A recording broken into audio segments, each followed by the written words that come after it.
Hello,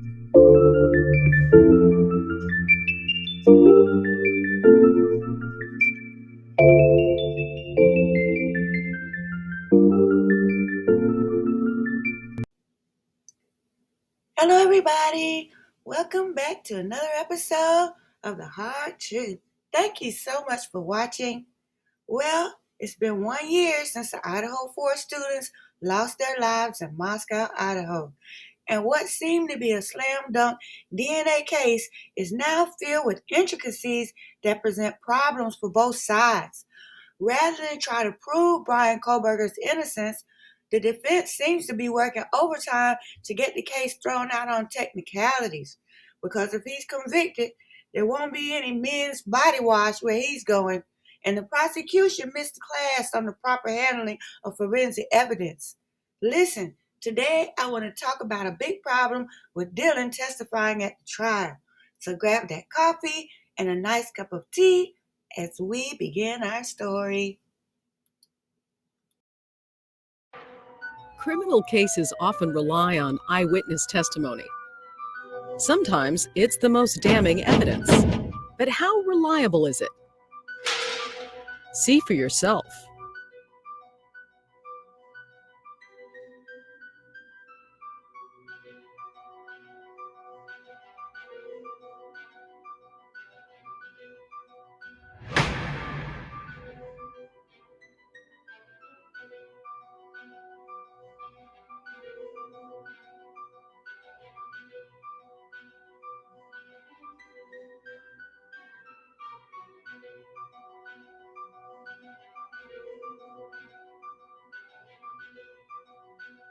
Time for your culprit.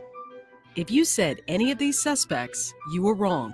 As is sometimes the case, no one in this lineup was the perp. According to the Innocence Project, more than 60% of their wrongful conviction cases were based on eyewitness identification. And we know that DM's testimony at trial will be critical for the prosecution. According to the PCA, DM saw a partially masked man with thick eyebrows pass her bedroom door. She stated that her bedroom door was partially open and that the man went into the kitchen. So not only did she see him approaching, she saw him as he passed her, and she also watched him from behind as he approached the sliding glass door. The problem with her testimony is the absence of blood. If we were to accept that the homicides took place in 8 to 9 minutes, and we assume that Murphy was already squared away in Kaylee's room, we will also have to accept that the perpetrator also changed his clothes. According to her testimony, Dylan heard parts of the assault as it happened, and the perpetrator left Ethan and Xana's room straight away at 4:17. So there's no time for him to wash his hands and face. And some may say it was dark and maybe she couldn't see the blood. Well, then we could say the same for his eyebrows. If she saw his eyebrows, she saw his face. And as brutal as that attack was, it's impossible that he had no blood on his face. There was a latent footprint in front of Dylan's door. So we know somebody that was bloody passed by her room. So why didn't she just say she saw blood and seal the deal? She can't say that because that would be an undisputed reason to call the police. My question is, does the prosecution plan to have Dylan identify Brian Kohlberger in court? And will the jury believe her if she can't say that she saw any blood? What do you think? I also want to talk about similarities between BK and BTK because there are several. Just assuming that Kohlberger is the perpetrator, here's the comparison. Number one, both studied criminology.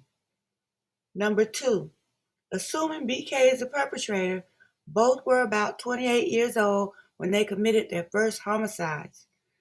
Number three, if rumors are true, Both installed security cameras in the community.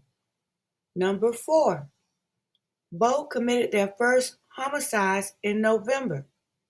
Number 5, both claimed the lives of 4 people during their first homicide and left 2 victims to discover the bodies. If BK is the perpetrator, this would explain why he left DM and BF alive. Number 6, both stood silent for a not guilty plea.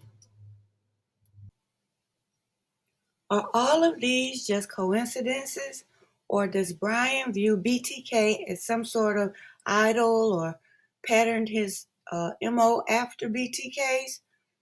Well, here's what I think.